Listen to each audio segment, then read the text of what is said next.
Saudi আরবের বর্তমান পরিস্থিতি নিয়ে গোটা বিশ্বেই আলোচনা চলছে। কেউ কেউ একে ভালোভাবে দেখছে, আবার কেউ বিষয়টা নিয়ে সমালোচনা করছে। অনেকে এ প্রসঙ্গে কোনো কোনো হাদিসও টেনে আনতে চাইছেন। আসলে কিয়ামতের আগে মক্কা মদিনা বা বর্তমান সৌদি আরবের পরিস্থিতি নিয়ে হাদিসে কি আছে, এখানে আমরা তাই প্রচার করার চেষ্টা করছি আজকের প্রতিবেদনে।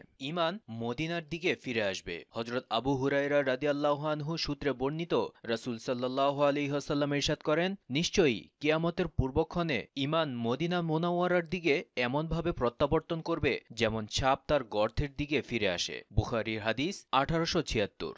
মুসলিমরা মদিনায় একত্র হবে। হযরত আবু হুরায়রা রাদিয়াল্লাহু আনহু সূত্রে বর্ণিত, রাসূল সাল্লাল্লাহু আলাইহি ওয়াসাল্লাম ইরশাদ করেন, কিয়ামতের আগে মদিনার বসতি বিস্তৃত হয়ে ইহাব অঞ্চল পর্যন্ত পৌঁছে যাবে। বর্ণনাকারী জুহাইর বলেন, আমি আমার শিক্ষক সুহাইলকে জিজ্ঞেস করলাম, তখন মদিনা কি পরিমাণ বিস্তৃত হবে? তিনি বলেন, অনেক মাইল বিস্তৃত হবে। সহিহ মুসলিম হাদিস 2903। হযরত ইবনে ওমর রাদিয়াল্লাহু আনহু সূত্রে বর্ণিত, রাসূল সাল্লাল্লাহু আলাইহি ওয়াসাল্লাম ইরশাদ করেন, শিগগিরই মুসলিমরা কাফেরদের ভয়ে মদিনার দিকে এমনভাবে বেষ্টিত হয়ে যাবে যে তাদের সবচেয়ে দূরের সীমানা হবে খায়বারের নিকটবর্তী এলাকা, সালাহ নামক জায়গা। আবু দাউদ হাদিস নং 4250।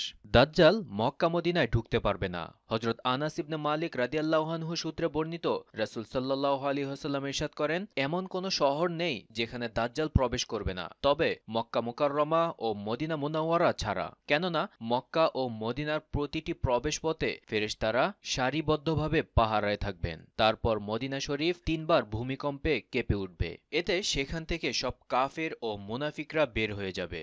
বুখারীর হাদিস 1881। হযরত আবু বকর রাদিয়াল্লাহু আনহু সূত্রে বর্ণিত, রাসূল সাল্লাল্লাহু আলাইহি ওয়াসাল্লাম ইরশাদ করেন, মদিনা মুনাওয়ারায় মাসিহ দাজ্জালের প্রভাব পড়বে না। তখন তার 7টি প্রবেশপথ থাকবে। প্রত্যেক প্রবেশপথে 2 জন করে ফেরেশতা পাহারায় থাকবেন। বুখারী হাদিস 1879। হযরত আবু সাঈদ খুদরি রাদিয়াল্লাহু আনহু সূত্রে বর্ণিত, তিনি বলেন, একদা রাসূল সাল্লাল্লাহু আলাইহি ওয়াসাল্লাম আমাদের দাজ্জাল সম্পর্কে দীর্ঘ বর্ণনা দেন। তাতে এ কথাও বলেন যে মদিনার প্রবেশপথে দাজ্জালের প্রবেশ নিষিদ্ধ থাকবে। সেদিন একজন মানুষ যে শ্রেষ্ঠ মানুষদের অন্তর্ভুক্ত হবে, সে দাজ্জালের কাছে গিয়ে বলবে যে, আমি সাক্ষ্য দিচ্ছি যে তুমি ওই দাজ্জাল, যার ব্যাপারে আমাদের রাসূল সাল্লাল্লাহু আলাইহি ওয়াসাল্লাম সাবধান করেছেন। দাজ্জাল তার সঙ্গীদের বলবে, আমি যদি তাকে হত্যা করে আবার জীবিত করতে পারি, তবে কি তোমরা আমার প্রভুত্বে সন্দেহ করবে? তারা বলবে, না। তখন সে ওই ব্যক্তিকে হত্যা করে আবার জীবিত করবে। ওই ব্যক্তি বলবে, আল্লাহর কসম, আমি এখন আরো নিশ্চিত হলাম যে তুমি দাজ্জাল।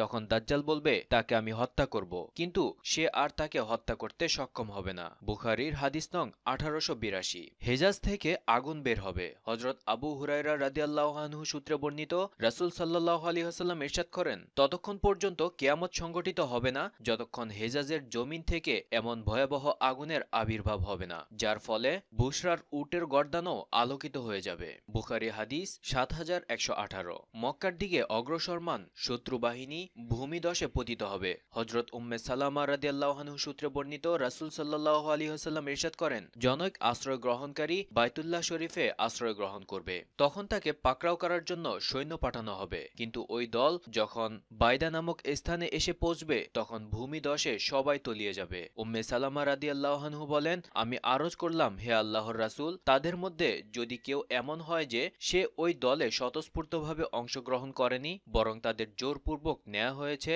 তাদেরকেও কি এ শাস্তি দেয়া হবে? তখন রাসূল সাল্লাল্লাহু আলাইহি ওয়াসাল্লাম ইরশাদ করেন, হ্যাঁ, সবাই ভূমিধসে পতিত হবে, যদিও কিয়ামতের দিন যার যার নিয়তের ওপর ফয়সালা করা হবে। সহিহ মুসলিম হাদিস 2882। কিয়ামতের আগে কাবা শরীফ ধ্বংসপ্রাপ্ত হবে। হযরত আবু হুরায়রা রাদিয়াল্লাহু আনহু সূত্রে বর্ণিত, রাসূল সাল্লাল্লাহু আলাইহি ওয়াসাল্লাম ইরশাদ করেন, কিয়ামতের পূর্বে কাবা শরীফকে হাবশার অর্থাৎ বর্তমানে আবিসিনিয়া জনক ব্যক্তি ধ্বংস করবে, যার পা চিকন হবে। বুখারী হাদিস 1591। আবু দাউদ ও অন্যান্য হাদিসের কিতাবের বর্ণনায় রয়েছে যে ওই ব্যক্তি কাবা শরীফের গুপ্তধন আত্মসাৎ করার জন্য কাবা শরীফ ধ্বংস করবে। আবু দাউদ হাদিস 4309। মুসনাদে আহমদের বর্ণনায় রয়েছে, ওই ব্যক্তি কাবা শরীফের গিলাফ ও অন্যান্য সম্পদ কেড়ে নেবে। যেন আমি দেখছি জৈনক টাকমাথা ও বাঁকা পাবিশিত ব্যক্তি কোদাল ও কুঠার নিয়ে কাবা ঘরে আঘাত করছে। মুসনাদে আহমদ হাদিস 7053। হযরত সাউবান রাদিয়াল্লাহু আনহু সূত্রে বর্ণিত, রাসূল সাল্লাল্লাহু আলাইহি ওয়াসাল্লাম ইরশাদ করেন, তোমাদের গুপ্তধন নিয়ে 3 ব্যক্তি যুদ্ধ করবে, যারা সবাই খলিফার সন্তান, কিন্তু ওই ধন তারা একজনও পাবে না। অতঃপর পূর্ব দেশ থেকে কালো পতাকাবাহীরা বের হবে, যারা তোমাদের এমনভাবে হত্যা করবে যা এর আগে কেউ করেনি। বর্ণনাকারী বলেন, এরপর রাসূল সাল্লাল্লাহু আলাইহি ওয়াসাল্লাম আরো কিছু কথা বলেন যা আমার এখন স্মরণে নেই। অতঃপর বলেন, যখন তোমরা তাকে দেখবে তার হাতে বায়াত গ্রহণ করবে,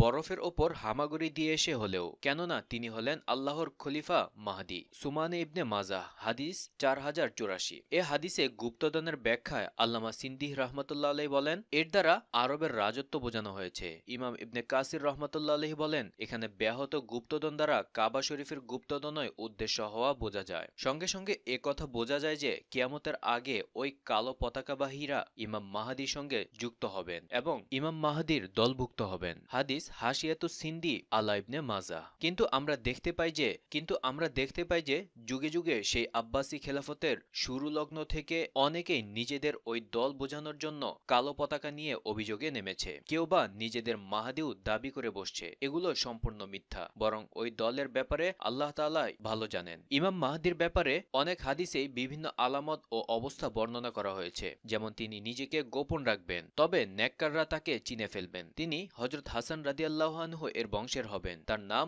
মুহাম্মদ হবে, তার পিতার নাম আব্দুল্লাহ হবে, ইত্যাদি। তাই যুগে যুগে যারা নিজেকে মাহদী পরিচয় দিয়ে আত্মপ্রকাশ করে বিভিন্ন অভিযানে লিপ্ত হয়েছে, তারা ভ্রষ্টতা ও ভ্রান্তির শিকার হয়েছে। সামাজিক যোগাযোগ মাধ্যমে দেখা যায় অনেকে উল্লেখিত হাদিসকে সৌদি আরবের বর্তমান পরিস্থিতির সঙ্গে তুলনা করতে চায়। এর সঙ্গে সৌদি আরবের বর্তমান পরিস্থিতির কোনো সম্পর্ক নেই। ধন্যবাদ সম্মানিত ভিউয়ার্স, ইসলামিক এই বিশেষ প্রতিবেদনটির সাথে থাকার জন্য। আজকের প্রতিবেদনটি ভালো লাগলে আপনার মূল্যবান মতামত অবশ্যই জানাবেন এবং প্রতিনিয়ত এমনই গুরুত্বপূর্ণ আপডেট জানতে চ্যানেলটিকে সাবস্ক্রাইব করে রাখুন।